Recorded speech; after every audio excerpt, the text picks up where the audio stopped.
Got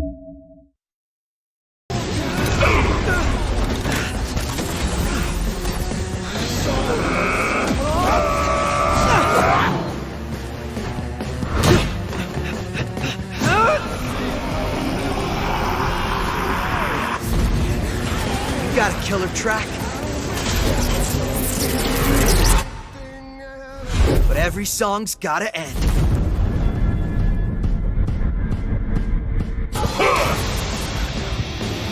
Hello and what's up guys, it's Pao here once again for another episode of Is It Worth Buying?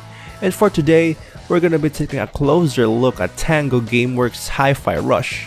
Now at first, I wasn't exactly sure if this was a hack and slash or a rhythm game, but after testing it out for a couple of minutes, well, turns out it was actually a combination of both, and I just really had a blast playing it as I moved forward. I mean, right from the get-go I was already into it as it opens with Black Keys' Lonely Boy, and throughout the game, you'll be hearing a bunch of licensed soundtracks which will play a big part during the combat later on. Anyways, in this game you'll be playing as Chai. So, Chai is this guy who's got a disabled arm that has a dream of being a rock star. He then goes to Vanderlei Technologies and volunteers for Project Armstrong, which is basically a test program that does cybernetic limb replacements. Now, little did Chai knew that the company CEO, Cale Vanderlei, has designed him to become a garbage collector instead. And after Cale vents out about creating superior products to his underlings, Cale casually throws away Chai's music player out of frustration, which accidentally falls into Chai's chest as the assembly line machine stomps and embeds it directly onto him. Since Chai can't serve his true purpose, he's been labeled as a defect, and because of this, the entire robotic security forces are now gonna be on your tail while trying to shut you down for good.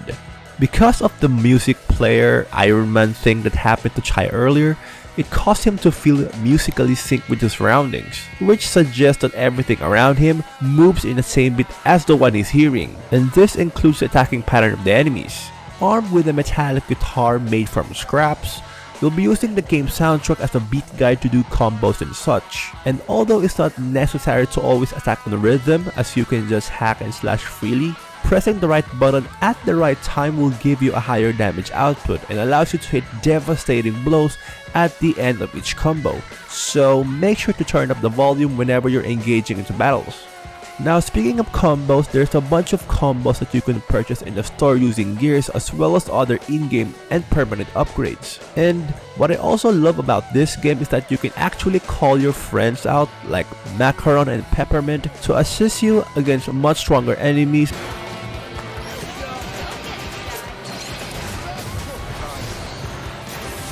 And you can also do awesome team-up combos with them similar to a fighting game. Aside from stringing combos, the game also features dodging and parrying mechanics to add more versatility to its combat system. I really enjoyed boss battles because of these elements, as you could just, force your way on them by simply button smashing.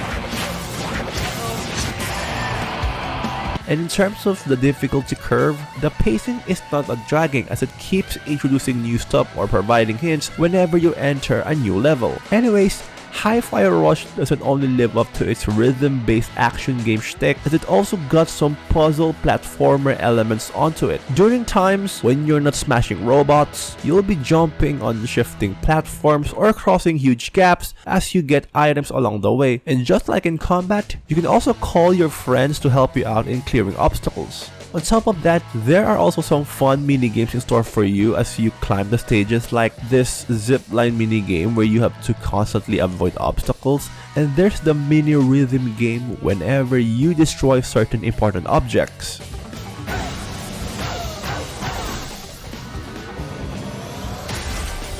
Now, apart from the awesome stuff that we just talked about Hi-Fi Rush, the one thing that really stands out for me on this one is how well the graphics and animations are made. I mean, from its soft intro opening to the cutscenes in between, you can actually think of it as a legit cartoon series because of the graphics and all that. and the story itself is actually entertaining, backed with on-spot voice acting and chill yet funny dialogue. Cat, but I built her. Look, like I was saying, You know, I thought my music robot arm power was crazy, but and I said I can help. thanks, but I'm good.